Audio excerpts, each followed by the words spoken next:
l'implication de l'ONUCI dans la marche infernale du 16 décembre dernier. Des images de l'hôtel du Golfe montrent clairement l'implication des soldats de l'ONUCI dans ce qui s'est passé à Abidjan ce jour-là. Le reportage de Mambouabi.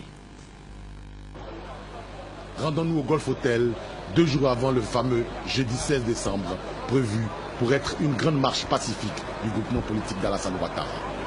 Les 2 anciens premiers ministres ivoiriens cherchent des solutions pour créer l'étincelle.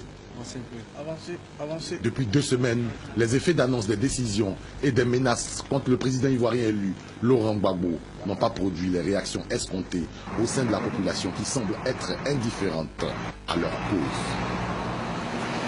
Après plusieurs rencontres avec leur état-major civil, Alassane Ouattara et Guillaume Soro décident de créer une grande manifestation les jeudis 16 et vendredi 17 décembre. 1.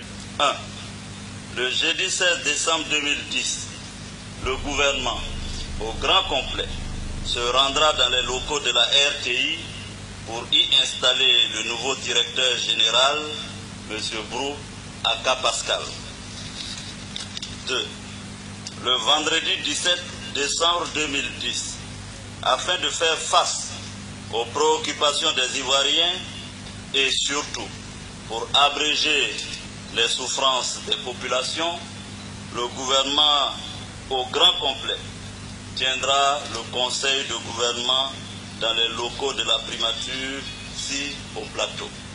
Le ministre Patrick Hachi, porte-parole du groupement politique, donne les contours et la nature de la manifestation devant la presse internationale. Le Premier ministre a adressé, comme je vous l'ai dit, des courriers en tant que ministre de la Défense aux forces de défense et de sécurité qui assurent donc la coordination des marches comme d'habitude. A adressé également un courrier aux forces de l'ONUCI. Vous savez que le mandat de l'ONUCI, c'est de sécuriser et de protéger les civils. Je crois que c'est là le lieu d'insister encore là-dessus. Un courrier leur a été adressé et je n'ai aucun doute qu'ils assureront la sécurité, donc les civils et les citoyens qui participeront à cette marche pacifique. Je rappelle encore une fois de plus qu'il s'agit d'une marche pacifique, de citoyens, de civils. Une fois la presse renvoyée, d'autres consignes qui ressemblent plutôt à un assaut militaire sont données à la branche armée, la rébellion des forces nouvelles. Soldats, militaires, je vais à la radio-télévision ivoirienne pour installer le nouveau directeur général de cette télévision parce que le président de la République me l'a demandé. Vous devez vous tenir prêts. Donc, il faut que vous vous mobilisiez. Jeudi, nous allons à la télévision. Je compte sur vous. Et le moral? Non, et le moral? Voilà. Comme si les 2 patrons ont déjà parlé, nous n'avons rien à dire encore. Donc, il faut qu'on soit prêt pour le jeudi. En 5-8 heures, rassemblement à la piscine. Et tous vos équipements militaires de combat. L'amusement est fini. Ce jeudi matin, les hommes des forces nouvelles, aidés par des personnels militaires de l'Organisation des Nations Unies en Côte d'Ivoire, préparent l'attaque. Mise en place, position dans les tranchées, sur le champ de bataille. Les casques bleus aux côtés d'une rébellion contre des forces régulières.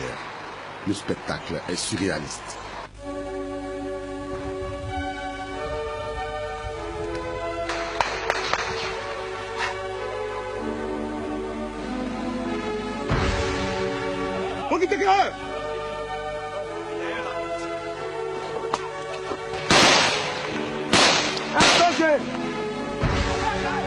RPG 1.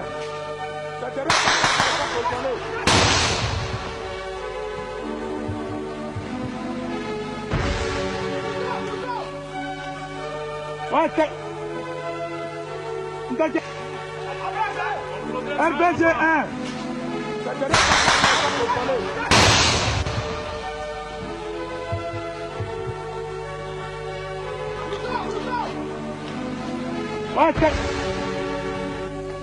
Il faut descendre un peu.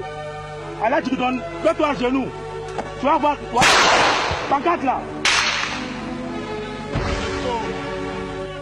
Allume. Pancarte là. Pancarte là.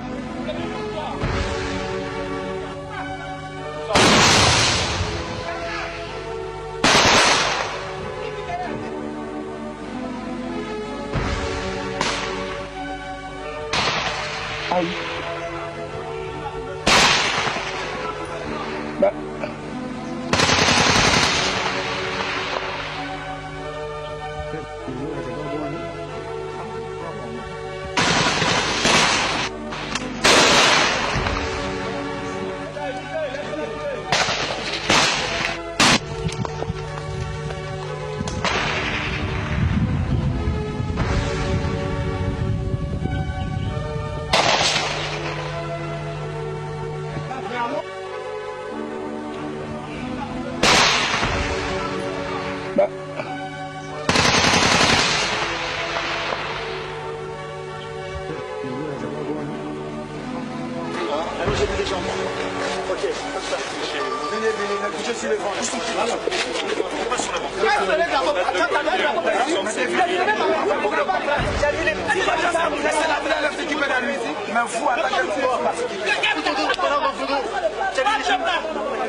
Encore une fois, nous sommes plein d'Afrique, il n'y a pas de avion pour aller.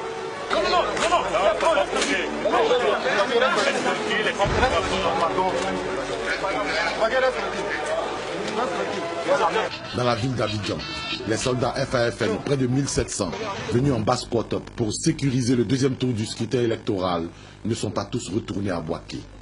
Ne pouvant faire un mouvement de masse, ces personnes, habillées en manifestants, tirent sur les forces de l'ordre à balles réelles. 10 d'entre elles sont tuées.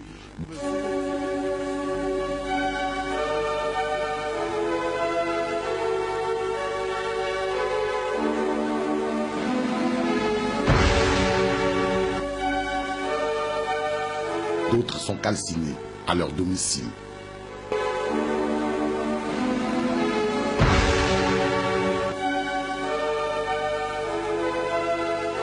Le porte-parole de l'Organisation des Nations Unies en Côte d'Ivoire, Amadou Touré, qui fait chaque matin le point sur la radio ONUCI, n'en a jamais fait cas.